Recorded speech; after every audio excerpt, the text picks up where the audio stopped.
ساک میں خوش آمدید۔ تاریخ میں کچھ نام ایسے ہوتے ہیں جو صرف نام نہیں رہتے، وہ پوری تہذیبوں کا مقدر لکھ دیتے ہیں۔ طاقت، خوف اور ایک ناقابل تسخیر سلطنت، یہ کہانی ہے ایک ایسے ہی نام کی، چنگیز خان۔ یہ الفاظ کسی اور کے نہیں، اسی شخص کے ہیں جس کے گھوڑوں کی ٹاپوں سے آدھی دنیا کانپ اٹھتی تھی، ایک ایسی شہرت جو ظلم اور بربریت سے لکھی گئی تھی۔ لیکن کمال کی بات یہ ہے کہ جس شخص نے دنیا فتح کی، اس کی اپنی کہانی ایک مچھلی کے لیے لڑنے والے لڑکے سے شروع ہوتی ہے۔ تو آخر وہ لڑکا جو اپنی جان بچانے کے لیے لڑا تھا، وہ تاریخ کا سب سے بڑا فاتح بنا کیسے؟ چلیں اس کہانی کی پرتیں کھولتے ہیں۔ اس کی کہانی شروع ہوتی ہے منگولیا کے ان وسیع اور بے رحم میدانوں سے جہاں زندگی خود ایک جنگ تھی۔ اس کا پیدائشی نام تھا تموجن، ایک ایسا نام جو شاید تاریخ میں کہیں کھو جاتا، لیکن کہتے ہیں کہ اس کی پیدائش کے وقت اس کی مٹھی میں خون کا ایک لوتھڑا تھا، اور یہ اس کی تقدیر کا پہلا اشارہ تھا۔ اس کی زندگی کی شروعات ہی المیوں سے ہوئی۔ ذرا سوچئے، صرف 9 سال کی عمر میں باپ کو زہر دے دیا گیا۔ اسی عمر میں اس کے اپنے قبیلے نے اسے، اس کی ماں اور بہن بھائیوں کو مرنے کے لیے چھوڑ دیا، اور پھر 10 سال کی عمر میں بھوک اور بقا کی جنگ میں اس نے اپنے ہی سوتیلے بھائی کو قتل کر دیا۔ یہ صرف واقعات نہیں تھے، یہ وہ بھٹی تھی جس میں تموجن کا کردار پک رہا تھا، ہر زخم اسے پہلے سے زیادہ سخت بنا رہا تھا۔ اور پھر 15 سال کی عمر میں وہ دشمنوں کے ہاتھ لگ گیا، غلام بن گیا۔ لیکن قید میں جسم تو ہو سکتا ہے، دماغ نہیں۔ اس نے اپنی سب سے بڑی کمزوری، گردن میں پڑے اس لکڑی کے شکنجے کو ہی اپنا ہتھیار بنا لیا۔ یہ صرف ایک فرار نہیں تھا، یہ دنیا کو پہلا اشارہ تھا کہ تموجن کو کوئی زنجیر باندھ کر نہیں رکھ سکتی۔ ایک اجنبی کی مہربانی نے اسے موقع دیا، لیکن یہ اس کی اپنی ہمت تھی جس نے اسے زندہ رکھا۔ تو قید سے نکلنے کے بعد اس کی زندگی کا ایک نیا باب شروع ہوا، ایک ایسا باب جہاں دوستی اور دشمنی کی لکیریں دھندلی ہونے والی تھی۔ اس کی قیادت کا پہلا اصل امتحان تب ہوا جب اس کی بیوی بورتے کو اغوا کر لیا گیا۔ تب وہ اکیلا کچھ نہیں کر سکتا تھا، اسے مدد چاہیے تھی، اور اس نے مدد مانگی اپنے بچپن کے دوست اور خونی بھائی جموکا سے۔ یہاں سے کہانی میں ایک بہت بڑا موڑ آتا ہے۔ دونوں دوست تھے، بھائی تھے، لیکن ان کے نظریات بالکل مختلف تھے۔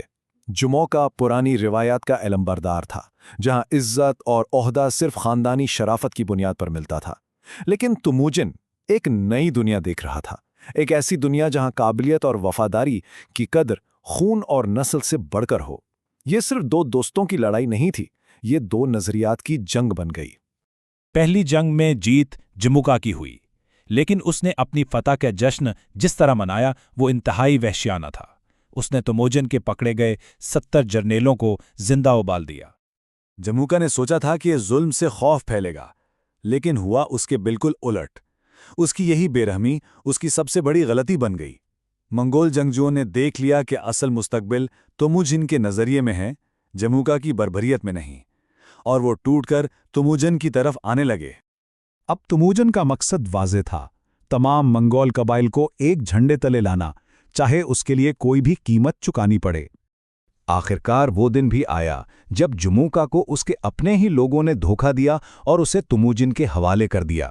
تموجن نے پھر بھی دوستی کا ہاتھ بڑھایا، لیکن جموکا جانتا تھا۔ اس نے کہا، آسمان پر ایک ہی سورج ہوتا ہے اور زمین پر ایک ہی حکمران ہو سکتا ہے۔ تموجن نے سب سے پہلے ان غداروں کو سزائے موت دی جنہوں نے اپنے سردار کو دھوکہ دیا تھا، کیونکہ بے وفائی وہ چیز تھی جس سے اسے سخت نفرت تھی۔ لیکن اپنے پرانے دوست کی آخری خواہش اس نے پوری کی، اسے ایک باعزت موت دی، بغیر خون بہائے اس کی کمر توڑ کر۔ اور پھر آیا سال 1206، ایک عظیم اجتماع ہوا جسے کرلتائی کہتے ہیں، اور اس دن تموجن نام کا وہ لڑکا، وہ آوارہ، وہ غلام ہمیشہ کے لیے ختم ہو گیا۔ اب دنیا کے سامنے تھا چنگیز خان، تمام منگولوں کا واحد آفاقی حکمران۔ منگولیا تو متحد ہو چکا تھا، اب چنگیز خان کی نظریں پوری دنیا پر تھیں۔ اور اس کی شروعات ہوئی تجارت سے۔ اس نے ایک تجارتی قافلہ بھیجا طاقتور خوارزمی سلطنت کی طرف، لیکن وہاں کے گورنر نے ان تاجروں پر جاسوسی کا الزام لگایا اور انہیں قتل کر دیا۔ چنگیز خان نے پھر بھی سفارتکاری کا راستہ اپنایا۔ اس نے اپنے سفیر بھیجے کہ اس گورنر کو انصاف کے لیے حوالے کیا جائے، لیکن خوارزم شاہ نے جواب میں اس کے مرکزی سفیر کو ہی قتل کر دیا۔ یہ ایک بہت بڑی غلطی تھی، یہ جنگ کا کھلا اعلان تھا، اور چنگیز خان نے یہ اعلان قبول کر لیا۔ 1,20,000 یہ منگول فوجیوں کی تعداد تھی۔ یہ صرف ایک فوج نہیں تھی، یہ انتقام کی وہ آندھی تھی جو 1219 میں خوارزم کی طرف بڑھی، اور اس کا مقصد تھا سب کچھ تباہ کر دینا۔ اور اس تباہی کا نتیجہ ایک محتاط اندازے کے مطابق 40 ملین لوگ، یعنی 4 کروڑ انسان۔ یہ وہ تعداد ہے جو چنگیز خان کی فتوحات کی بھینٹ چڑھی۔ اس وقت کی دنیا کی کل آبادی کا 11%۔ ذرا اس پیمانے کا تصور کریں۔ لیکن وہ خود اسے تباہی نہیں سمجھتا تھا۔ اس کا ماننا تھا کہ وہ ٹینگری یعنی آسمانی دیوتا کا ایک آلہ ہے، ایک خدائی سزا جو ان لوگوں پر نازل ہوئی جنہوں نے اس کی طاقت کو للکارنے کی جرات کی تھی۔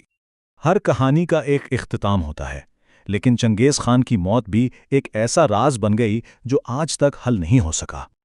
سال تھا 1227۔ 65 سال کی عمر میں دنیا کا سب سے طاقتور انسان ایک بہت ہی عام وجہ سے مر گیا، اپنے گھوڑے سے گرنے کے زخموں کی وجہ سے۔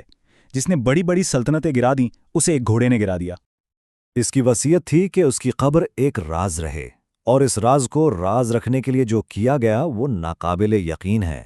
اس کے جنازے کے جلوس نے راستے میں آنے والے ہر انسان اور جانور کو مار ڈالا۔ پھر 1000 گھوڑوں نے اس کی قبر کو اتنا روندا کہ زمین برابر ہو گئی۔ یہاں تک کہا جاتا ہے کہ ایک دریا کا رخ موڑ کے اس کی قبر کے اوپر سے گزار دیا گیا تاکہ کوئی سراغ نہ ملے، اور وہ 800 فوجی جو اس جگہ کو جانتے تھے انہیں قتل کر دیا گیا، اور پھر ان قاتلوں کو بھی مار ڈالا گیا تاکہ یہ راز ہمیشہ کے لیے دفن ہو جائے۔ تو آخر میں سوال وہی رہتا ہے، وہ کون تھا؟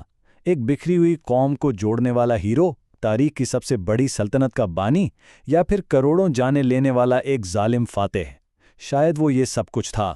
تاریخ کو چنگیز خان کو آخر کس نام سے یاد رکھنا چاہیے، اس کا فیصلہ شاید کبھی نہ ہو سکے۔